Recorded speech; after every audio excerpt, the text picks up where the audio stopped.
Social media, one of the biggest thing they ever came up with. Social media.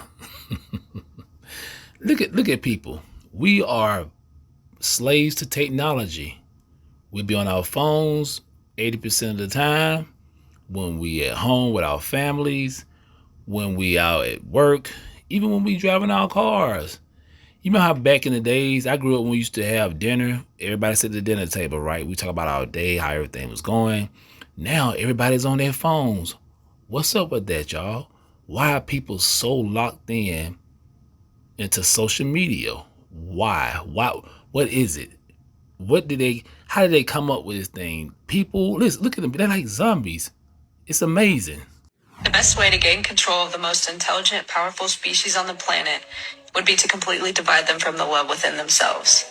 As soon as they are old enough to begin creating an understanding of who they are, force them into a system that teaches them that it is wrong to be yourself if yourself is different from what is accepted as normal. Confuse them about their own biological makeup so that they think that permanently altering their body is the answer to happiness. Require their daily attendance at an institution that makes them focus only on the information that is provided.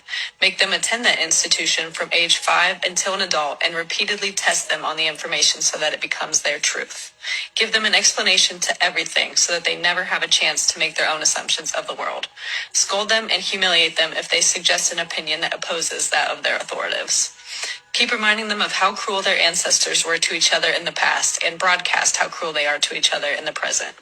Only show them tragedies on the news so that they live in fear and think So the I worst. pulled this up. Check this out, y'all. Why do most people not think for themselves? This is what they say. People don't think for themselves because it is difficult. It is probably one of the most difficult things to do.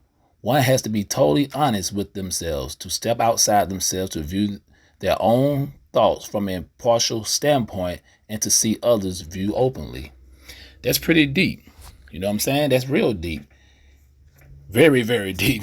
And then, here we go. How do humans, and we got another one. Is everyone just thinking about themselves?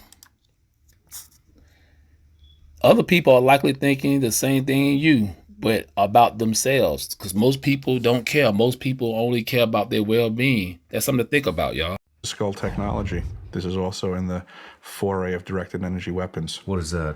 The ability to, let's just say, throw your voice into your head or my voice into my head, or allowing algorithms that now they can blanket a whole geographical area and they can make everybody change their thoughts. They can, I use the term intrusive thoughts. Back to that fork in the road analogy. If you find yourself where you have to make a decision about something, next thing you know, you catch yourself kind of having an argument in your head with your own voices. Well, the ability to add another one of your voices in there, but have it controlled by somebody else's microphone, so to say, is a very powerful tool. And I think this is a weapon of war that we are seeing happen to everyone around us. The Department of Defense recently started initiating protocols for their employees, their agents, to discuss Havana syndrome-like symptoms. And on that list is that their agents are hearing voices in their head. And this is what they're getting at. This is that technology that, next thing you know, you're trying to make a decision, but there's another Sean in your head that now is actually somebody else's control. And through the manipulation of that voice, they can now push you, just like we have, the cell phones are weaponized now, the social media platforms, and they can engage with an algorithm, and they know that they can push you in a direction by repetitive information being displayed in front of you, similar to the Takistoscope in grammar school, that they can learn your system and they can learn to manipulate it on a personalized level by just assessing you, what the things are that you're interested in, what are your weak points, what's the crack in the dam, what's the angle of attack. And it's through repetition and access. These are simply electromagnetic impulses in your head. It's not that they can't be read, it's not that they can't be copied, and it's not that they can't be just replayed with somebody else's control. I mean, I could get a voice changing thing and I could sound like you if I wanted to. I could call you on the phone, I could call your loved ones, and I could pretend I'm Sean. And they can do that for you in your own head. Hey, Hey, y'all, check out this data from 2024. How many people are addicted to social media? This in 2024. 4.8 billion people use social media and 210 people suffer from social media addiction, meaning 4 to 5% of users are addicted to social media worldwide. In the United States, around 30% of users think they are social media addicts. More than half, 54% of teens say it's hard to quit social media. Wow.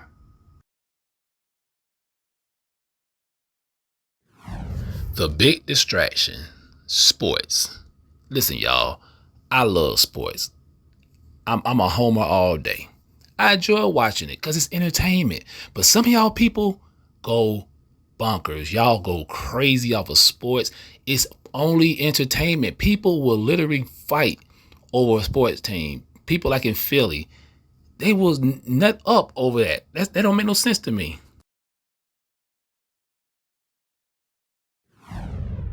And that means you can't rely on the media as it is today either. Oh, of course not. All the media in this country, radio, television, and print, is all owned by 5 corporations. All of these corporations that own the media are owned and controlled, and members of the Council on Foreign Relations sit on their board of directors. Can you name those 5 corporations? Is that... Not off the top of my head. Okay. I could try, but I don't want to take a chance on being inaccurate. But you can trace that yourself. Okay. Remember, if you go down and you trace the ownership of a station or a newspaper, and you get to a corporation, remember that somebody owns that corporation, and it's usually another corporation. But when you trace the interlocking of all these things, when you get to the top, there's 5. And all journalists know that there's some things you don't write about, and you don't talk about, because you'll lose your job. And that's where the control is. And that's why they pay anchormen like Dan Rather $2 million a year, because he doesn't question them. He knows that if he goes against them, he's going to lose $2 million a year. Do you think a man that looks pretty and sits in front of a TV camera for the 6 o'clock news is worth $2 million a year? No way. I don't care how long he works, and I don't care what he does. There is no job worth $2 million a year. That's why they pay athletes these fantastic salaries. I was listening to the radio the other day. They just contracted to pay one player on one team $6 million a year. Can you believe this? And why is that? It's the Roman circus. What does the emperor do when the people become restive, and when the people are asking questions, and when the people don't like the policies of the emperor? He sends them to the circus. He creates a circus. He builds a giant coliseum. And he begins to throw the Christians to the lions. And he has great chariot.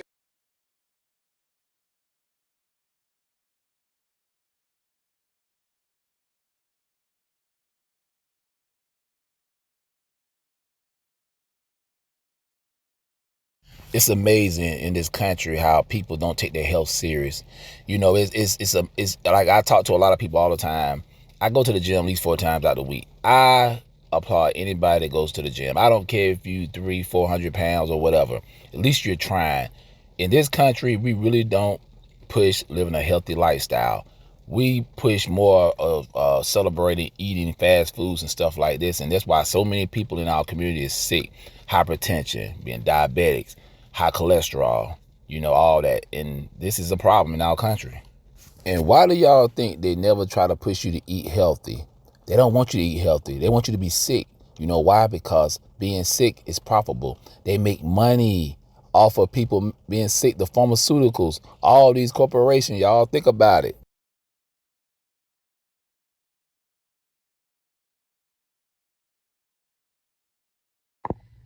Is voting necessary?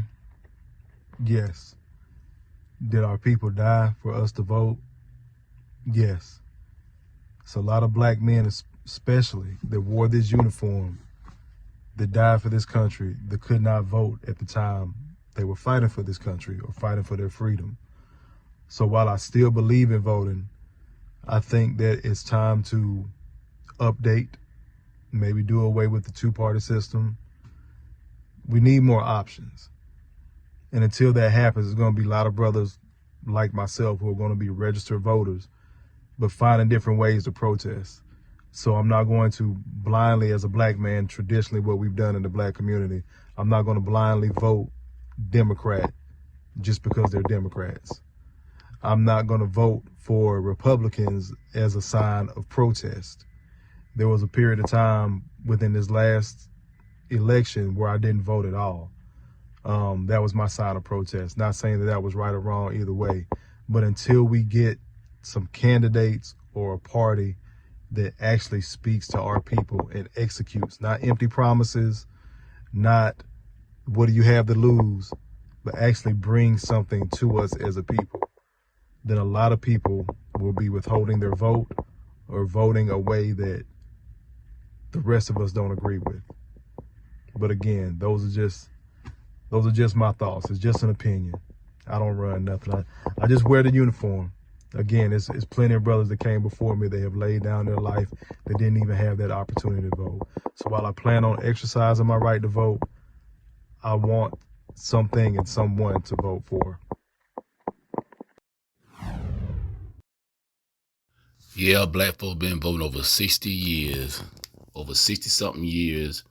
And after all that, what have we really gained? Okay, after the civil rights movement, okay, that was an accomplishment. But after that, why did we stop demanding things? Having a black agenda, we don't have.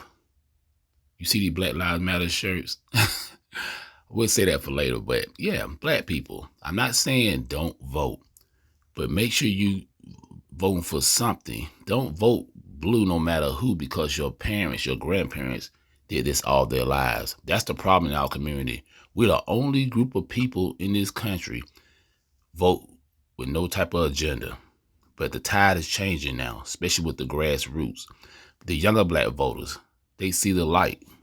The tide is changing, y'all. More and more black Americans are waking up. It ain't about Democrat. It's not about Republican. It's about voting your best interest. I talk to a lot of older black people, and they tell me, they said integration was the worst thing that ever happened. That's funny hearing the elders say that, you know what I'm saying? Because they trusted the system. The system didn't work. Daniel has been shaping up heads for more than a decade. At Supreme's Barbershop in the heart of Henry County, Georgia. It was mostly Republican, and then I think when Obama came in, it started to shift. Which swung by more than 16 points for President Biden in 2020. I want to thank you, the people of Georgia. And helped Democrats flip the peach state for the first time in nearly 30 years. And why did you vote for President Biden in the last Because election? of who he ran with, and he was in the White House for the 8 previous years. I felt like he had the experience, but definitively right now, I couldn't tell you that if they open the polls tomorrow, I'm voting for Joe Biden. So what changed? Life, the inflation, and the things that we're going through right now. I want the right person so that I'm not paying $8 for eggs, $15 for gas. Even though things may be improving economically, but you feel there's a disconnect. Yeah, there is a disconnect. Politics are an ongoing debate between Azad Ahmadi, member of the Georgia Black Republicans, and his girlfriend Alexandra, a registered Democrat, who at times sit on opposite sides of the aisle. So even though you have political differences, it's not a deal breaker. No, it's not a deal breaker. Oh, no, absolutely not. So in 2008 and 2012, you voted for Barack Obama. Barack Obama. 2016, I voted for Donald Trump. Hillary Clinton. 2020, Donald Trump. Biden. and who will you vote for in 2024? Donald Trump. Donald Trump. Oh, not old enough to know that yet. Mm-hmm. When I was a kid, see, we had something. We didn't have the resources we needed as much as we needed, but we had something. We had communities. We had communities all over America, Harlem, places like that. We had our communities. Yeah, we only hear about Black Wall Street. Sometimes you hear about Bronzeville in Chicago. Right. I can't remember the town in North Carolina, but we don't hear about that. They were literally those communities all over the country. That's right. Well, Sweet Auburn in Atlanta, Georgia, that's had all the big hotels, fine restaurants, and everything. We weren't looking for this social integration. You know why? Because we had our own businesses there. And I say we had a bus line, I'm not talking about 2 or 3 buses. We had over 500 buses. Wow. In Winston-Salem, North Carolina. We had that from 1927 up to about 1967. We had in Winston-Salem, we also had our own cab companies. We had our own restaurants. We had our own hotels. That we don't kill our buses. Right. Social integration.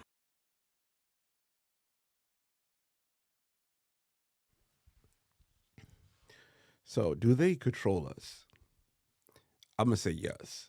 They control how we eat. They control how we treat our children, how we treat our spouse, how we treat our friends, how we treat our coworkers, how we spend our money, how we vote. And this is being done through TV, through music, and through the internet. This is why I always said we need to break away from toxic traditions. Toxic traditions are the reason why they could control us. They know that we keep going back to the same regular scheduled programming, and they know exactly what they do to get into our minds. So the question was asked, how does society control people's thoughts? And honestly, the answer is that it doesn't. Our thoughts are not external factors. Our thoughts are already internal. All society does is project the images and the sounds that line up with the thoughts we already have. So it's not so much the control, it's the giving into. So you're having these thoughts, this is what you feel, I'm gonna give you something to match up with that. Society gives the image, it gives the balance, if you will, it gives the sound to coordinate with the thoughts you already have based on the frequency that you're in. The thoughts that you receive are lining up with the frequency that you're on. So, long story short, society does not control it. It just gives in to where you already are. It shows you what you're already thinking. So if you don't like the images that you're seeing, if you don't like the sounds that you're receiving, you got to change your own thought. Okay, y'all. Agenda 2030. What is the purpose? Sustainability Developed Goals, SDGs, aim to transform our world. They are called to action to end poverty and inequality, protect the planet, and ensure that all people enjoy health, justice, and prosperity. In 2015, Switzerland and the UN member states adopted the 2030 Agenda, which sets out the path to a sustainable development for all people, with 17 universal goals. But 2030 is tomorrow. To be able to act quickly, Switzerland has set priorities, especially in those areas where the potential for development is greatest. These form the 3 pillars of the Sustainable Development Strategy, SDS 2030. Sustainable consumption and production, climate, energy and biodiversity, equal opportunities and social cohesion. The focus is on different fields of action. For example, securing prosperity and well-being by conserving natural resources, reducing greenhouse gas emissions and addressing the impacts of climate change, ensuring effective equality between women and men. This strategy affects both our domestic and foreign policies and relies on multiple fundamental actors: civil society, the economy, the financial market, education, research, and innovation. These actors, as well as the cantons and municipalities, play an important role alongside the federal government.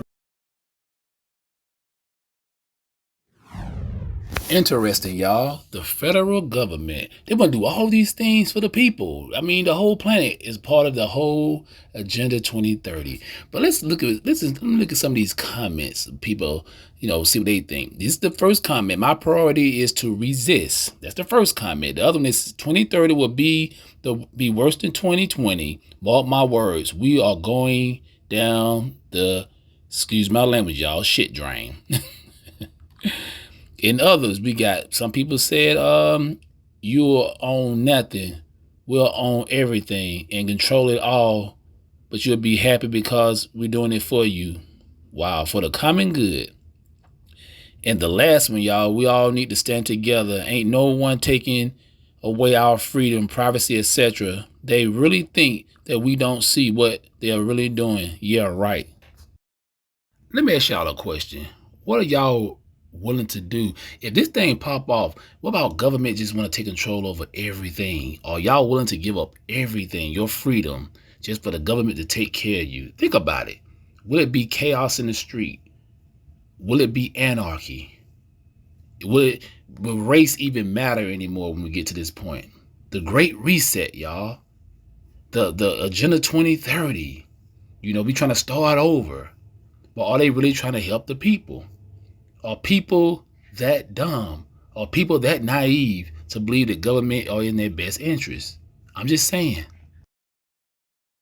You do admit that we are a free society. That we're admitted. I insist upon it. I insist that we are a free society and that the Soviet Union is a dungeon, and therefore we have completely different methods of population control. Completely different methods. In fact, I've written a lot about this. There's no moral equivalence here. The totalitarian. I mean, there's no state is truly totalitarian. But as we move toward the totalitarian end of the spectrum, the technique of control is roughly that satirized by Orwell. You have a center of truth. You have a ministry of truth. It announces official truths. People can believe it or not. Nobody cares very much. It's sufficient that they obey. Totalitarian states can be more or less behavioristic. They don't really care what people think because they always have a club at hand to beat them over the head if they do the wrong thing. Force people to do what they want to do. As long as they can think what they like in private, but they better do what we tell them in public. That's the model towards which totalitarian states tend. As a result, the propaganda may very well be not too effective. On the other hand, a democratic state can't use those mechanisms. Can't force anybody to. You can't force people. Therefore, you have to control what they think. Since power is still concentrated, but in different hands in our society, largely in private ownership, and you can't control people by force, you'd better care what they think. So that's why you have to have other forms, and in fact more sophisticated forms of indoctrination. Certain people are in a position to persuade, and the essence of democracy is that they have the freedom to persuade. Now, who has the freedom to persuade? Well, who runs the public relations industry? It's not the special interests. They're the targets of the public relations industry. Public relations industry is a major industry, closely linked to other corporations. And those are the people who have the power to persuade. That's the essence of democracy. So in closing, y'all, this is something to think about. We touched on a whole lot of different topics. I want to actually put more on this documentary, but at the same time, I want to kind of touch on the thing that was more important to me, the things that I see that's going on in the world, in our society. I think people, not just a certain group of people, but everybody in the world need to really open their eyes and listen. We need to start analyzing what's really going on out here, y'all. These people have an agenda for us. And yes, they do love when we all beef with each other, have conflict. Don't get caught up in politics. Don't get caught up in social media. Don't get caught up in TV. Even the music, man. I mean, it's everywhere, y'all. They are trying to control the way we think, the way we move. The next generation is kind of scary. It's something to think about, man. Talk to your kids, man. Let them watch this. Read other books and stuff like that. It's a lot of good information out there to let y'all know what's really going on. So I'm gonna say I'm a conspiracy theorist. Say what you want. It seems like a lot of these conspiracies are ending up being the truth nowadays. But anyway, y'all, that being said, that's pretty much it. Yeah, y'all be careful out there, man, and just keep your eyes open. Don't get fooled, and the main thing, do not let them control you.